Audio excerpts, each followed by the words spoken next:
Animation isn't just entertainment. In many ways, it's a bridge between cultures.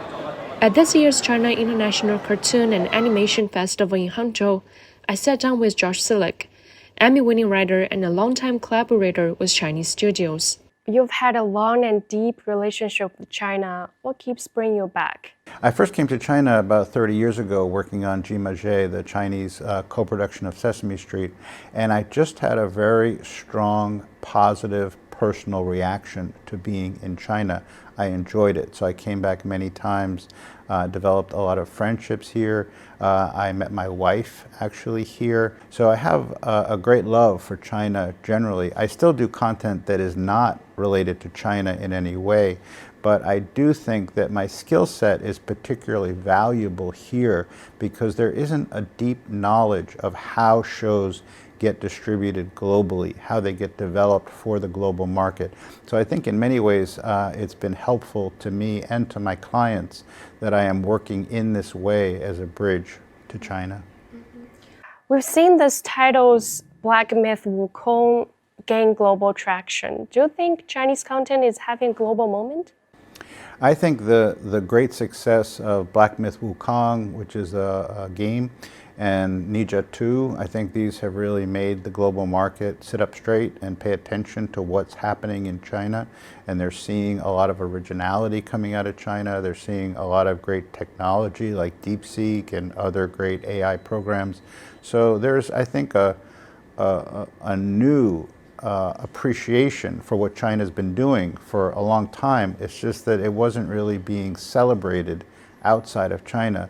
Now it's impossible to ignore some of the great work coming out of China.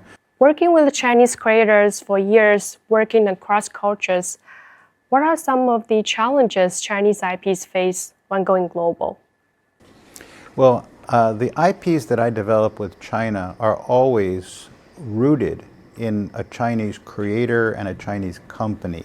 So that means that I encourage them to include some basic things that are common in Western show Bibles, things like an educational curriculum, things like detailed stories, synopses, character descriptions.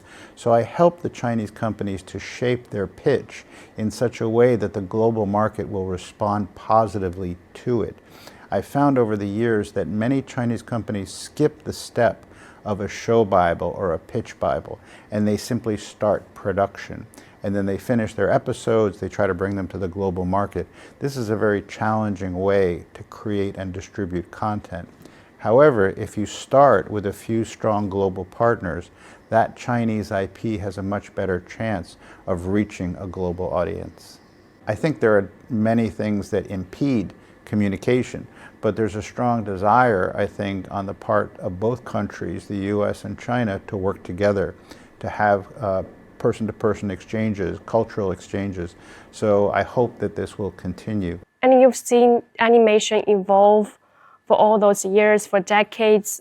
What are the new trends now? So the market for preschool is less than it was 10 years ago, and the demand for older kids' content is higher.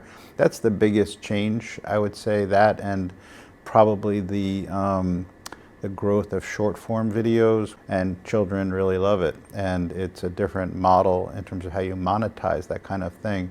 So the whole industry is sort of learning about other kinds of content. In the old days, you just had to make 52 episodes that were 11 minutes long, and that was the business model. Now there is an infinite variety of business models, and they're changing every day.